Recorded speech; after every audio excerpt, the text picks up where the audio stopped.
Me dieron 10 euros y me abandonaron. Yo construyo una vida sin ellos. Nunca creí que algo tan pequeño como un billete arrugado de 10 euros pudiera marcar el inicio de una revolución personal. Pero lo hizo. Y fue el peso de esa insignificancia, y de la risa que lo acompañó, lo que me empujó más allá del límite de la resignación. Porque esa tarde, en la vieja sala de estar donde crecí, no me entregaron una moneda, me dejaron un mensaje claro. No vales nada. Y ese mensaje me dolió más que cualquier deuda o fracaso previo. El cielo estaba plomizo aquel sábado, como si el día compartiera mi abatimiento. Me habían llamado mis padres a la casa de siempre, esa con las paredes llenas de grietas que parecían arrugas del tiempo y los recuerdos. Yo tenía 28 años, la piel curtida por más derrotas que aciertos, y la espalda encorvada por trabajos pesados que no duraban más que una promesa incumplida. Había perdido mi empleo cuando cerraron la planta del pueblo, y malvivía en un apartamento húmedo, de esos donde las goteras te dan serenata por las noches. Mi hermana, en cambio, parecía sacada de otro mundo. Valeria tenía 30 años y esa actitud como de que todo lo que tocaba debía agradecerle existir. Estaba sentada en el sofá con las piernas cruzadas, el cabello perfectamente peinado, y una sonrisa torcida que siempre escondía más de lo que mostraba. Mis padres estaban de pie, mamá con su delantal manchado de harina, papá con su infaltable camisa de cuadros que usaba para las ocasiones importantes. Sobre la mesa de centro, como si fuera una escena de broma mal actuada, había un sobre de papel reciclado y, encima, un billete de 10 euros, visiblemente usado. Pensé que era un chiste. Que en cualquier momento se reirían y dirían, caíste. Solo queríamos verte. Pero no fue así. Papá habló con su voz seca, esa que usaba para cerrar conversaciones incómodas. Ya que las cosas están tranquilas, decidimos repartir la herencia ahora. Para que no haya problemas después. Me costó entender. ¿Herencia? ¿Ahora? No estaban enfermos, que yo supiera. Mamá asintió, como si todo lo hubieran ensayado. Valeria se queda con la casa, el terreno de atrás y los ahorros. Ella sabe cómo manejarlo, tiene cabeza, agregó papá, sin mirarme directamente. ¿Y yo? Pregunté, sin poder evitar que mi voz se quebrara. Papá empujó con un dedo el billete de 10 euros. Esto es para ti. Para que no digas que no te tocó nada. Mamá soltó una risita nasal y Valeria fingió cubrirse la boca, como si intentara contenerse. Fue una escena corta, pero cada segundo quedó grabado en mi memoria con una nitidez cruel. No era solo lo que me daban, sino cómo lo hacían. No era solo la cantidad, sino la intención detrás. Esa burla velada, ese desprecio silencioso. Me quedé paralizado unos instantes, mirando ese billete como si fuera una sentencia. No me importaba el dinero en sí, aunque era una miseria, sino lo que representaba, mi valor para ellos. Todo lo que no había hecho bien en la vida, todos mis errores, condensados en ese pedazo de papel y sus risas. No dije nada. Me levanté, tomé el billete y salí. Cerré la puerta con un golpe seco, como si pudiera cortar con eso la historia de toda una vida. Esa noche, el billete estaba sobre la mesa de mi pequeño apartamento, iluminado por una bombilla parpadeante. Pensé en romperlo, quemarlo, tirarlo. Pero no lo hice. Lo miré como si fuera una llama, no algo que me iba a consumir, sino algo que iba a encenderme por dentro. No sabía cómo, pero iba a convertir ese insulto en un punto de partida. No por venganza, no en ese momento. Solo por demostrar, aunque fuera solo a mí mismo, que valía más que eso.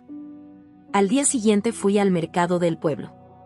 Compré un cuaderno escolar, de esos de tapas blandas, y un bolígrafo azul.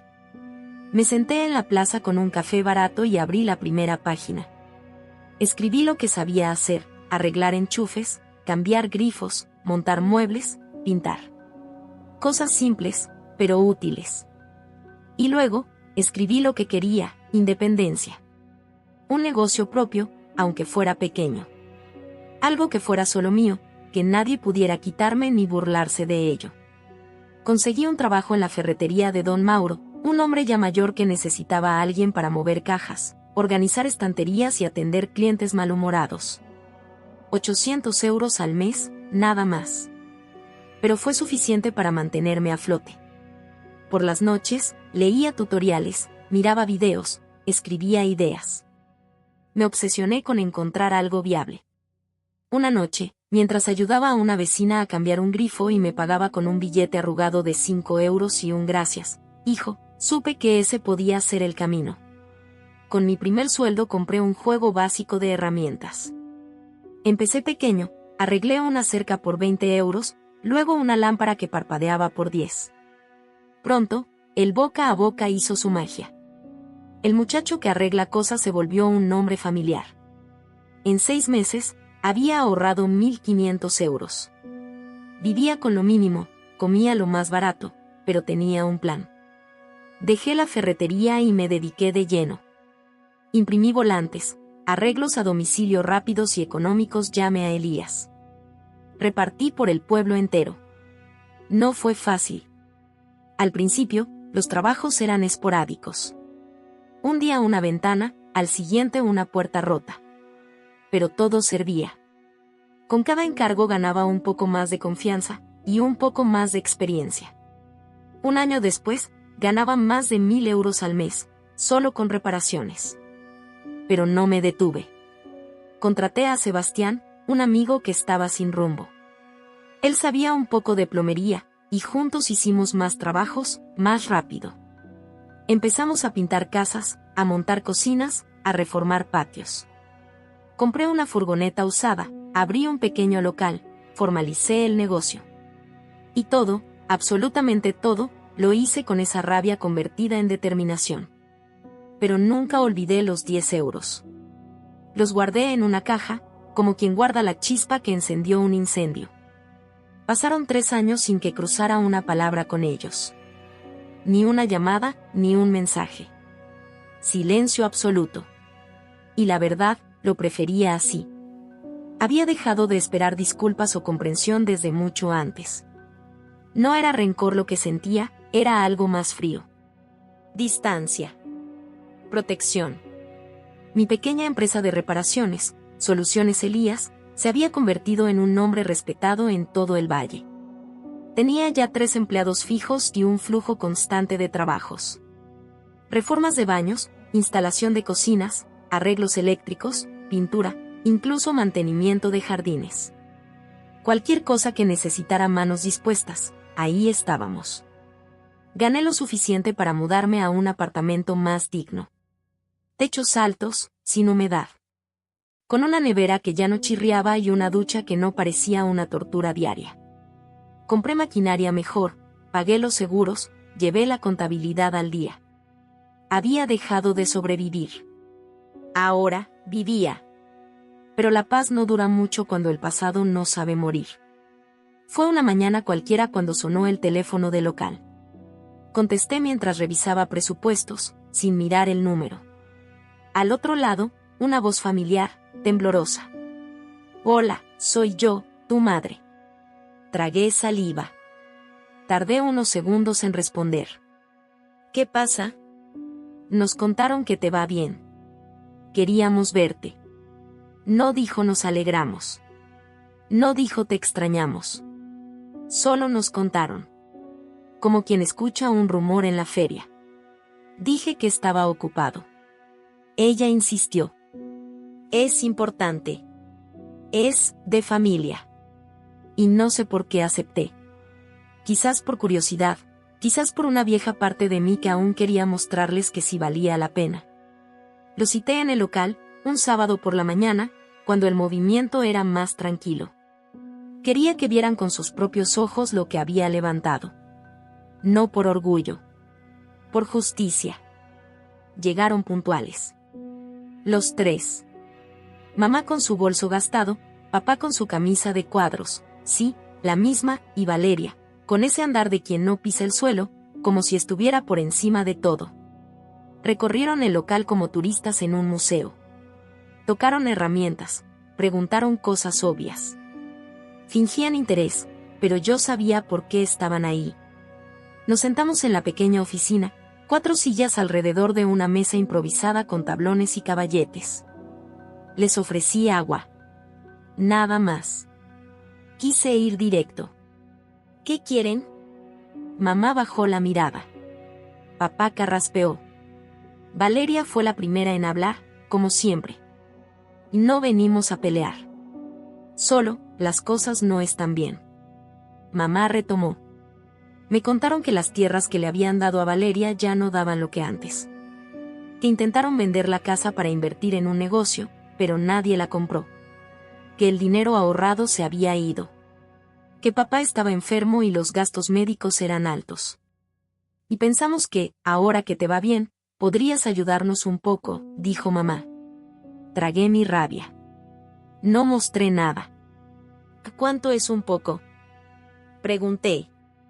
20.000 euros, dijo Valeria con una naturalidad que me heló. Y no es un regalo. Es un préstamo. Con intereses. Te lo devolveremos cuando nos estabilicemos, agregó. Reí. No pude evitarlo. Una risa amarga, cortante. Como un cuchillo oxidado. ¿20.000 euros? Dije. Hace 3 años me dieron 10 y se rieron en mi cara. ¿Y ahora me vienen con esto? Silencio. Mamá empezó a llorar, papá evitaba mirarme, Valeria se mantuvo recta, con los labios apretados. Somos familia, dijo al fin. Si tú estás bien, todos deberíamos estar bien. Eso me sacó de quicio. Me levanté. ¿Familia? ¿Después de todo eso? ¿Después de tratarme como basura? ¿Después de hacerme sentir que valía menos que nada? No. Ustedes eligieron su camino. Y yo elegí el mío. Se fueron con las manos vacías, pero no derrotados. Lo supe en cuanto vi la expresión de Valeria. Esa mujer no se rendía. No buscaba ayuda. Buscaba poder. Y no tardó en intentarlo. Semanas después llegó una carta, firmada por un abogado. Me demandaban. Alegaban que parte de mi empresa les correspondía. Que me habían dado un capital inicial, los malditos 10 euros, y que, además, tenían derechos morales sobre lo que había construido por haberme criado. Pedían 1/3 de mis ganancias mensuales y una compensación por daños emocionales al haberlos excluido. Me reí. Pero era una risa nerviosa. Porque el papel tenía sellos, firmas y un tono legal que no entendía. Llamé a Javier, uno de mis empleados y viejo amigo. Le conté todo. Me recomendó a su primo, Miguel, un joven abogado que se especializaba en casos familiares. Lo contacté de inmediato. Miguel revisó todo y frunció el ceño. Esto es un disparate. Pero un disparate bien vestido. Pueden alargar el proceso, complicarte la vida, meter presión. Y todo, porque quieren que te quiebres. Le pedí que me defendiera. No solo quería ganar. Quería que aprendieran que las risas, a veces, cuestan caro. Miguel fue más allá. Me propuso una contrademanda por acoso y daño emocional. También contrató a un investigador para ver qué tan hundidos estaban realmente. Quería munición. Y vaya si la encontró. Resultó que las tierras estaban hipotecadas. Que la casa tenía impuestos impagos. Que Valeria había metido el dinero de mis padres en un negocio de ropa que quebró en menos de medio año. Estaban arruinados. Y yo, era su única salida. El día que entré al juzgado no lo hice como el muchacho al que una vez le dijeron que solo servía para cargar cajas y fracasar. Caminé con la cabeza en alto, con una carpeta de documentos bajo el brazo y una historia entera de esfuerzo grabada en las manos. No vestía de traje caro, pero llevaba puesta una camisa limpia, comprada especialmente para la ocasión. Tenía el corazón acelerado, pero no de miedo, era una mezcla de dignidad y rabia contenida. Al otro lado de la sala, estaban ellos, mi madre, mi padre y Valeria.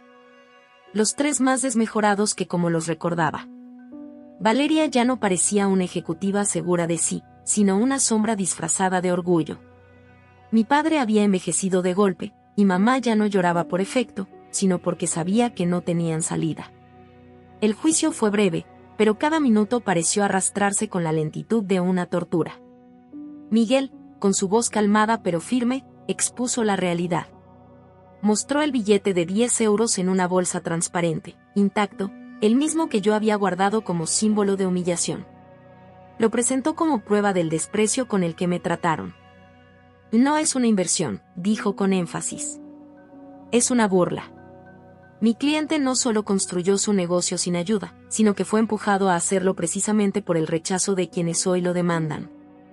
Presentó facturas, registros contables, fotografías, declaraciones de vecinos y empleados. Luego sacó los documentos de la hipoteca, las deudas, el negocio fallido de Valeria, todo verificado por el investigador. El juez apenas levantó la mirada, pero cada dato era como una piedra más sobre el ataúd de su argumento. El abogado de ellos balbuceó excusas, habló de valores familiares, de sacrificios de crianza. Dijo que mis logros eran resultado de la educación que ellos me dieron. Miguel lo fulminó con una frase. Educar a un hijo no es un préstamo. Es un deber. No da derecho a reclamar dividendos. Una semana después llegó el fallo. La demanda fue desestimada por carecer de fundamento jurídico. Nuestra contrademanda fue parcialmente aceptada. Tendrían que pagarme 20.000 euros por daños y costas. No era lo que pedimos, pero era un golpe devastador para ellos. Y no terminé ahí. Con los ahorros que tenía y un préstamo pequeño, fácil de conseguir gracias a mis finanzas ordenadas, compré la hipoteca de las tierras al banco por 40.000 euros. Ahora, yo era el acreedor legal. Si no pagaban, esas tierras pasaban a ser mías. Y no podían pagarlas. Un mes después, regresé a la casa familiar. No por nostalgia, sino por cierre. Llevaba los documentos en la mano cuando mamá abrió la puerta. Se la notaba más frágil, pero el gesto de sorpresa al verme no era por afecto. Era por miedo. Los reuní en la sala, esa misma sala donde, años atrás, me dieron los 10 euros como si fuera una broma cruel.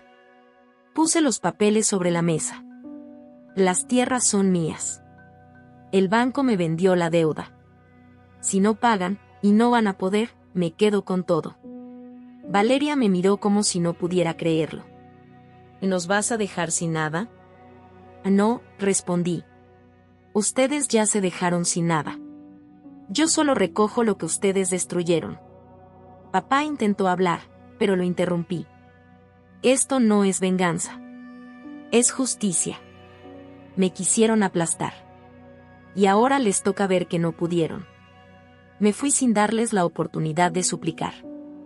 No por crueldad, sino porque entendí que nada que dijeran podía borrar lo que ya estaba hecho. Los meses siguientes fueron una sucesión de noticias breves. El embargo de la casa, la ejecución de la deuda, la venta de las tierras a un agricultor que me pagó 150.000 euros. Liquidé el préstamo y me quedé con una ganancia limpia de 100.000. Mi negocio creció. Abrí una segunda sucursal en el pueblo vecino, contraté 5 empleados más, invertí en maquinaria. En pocos meses, facturábamos más de 25.000 euros al mes. Después de gastos, yo me llevaba 18.000 limpios. Nunca soñé con cifras así.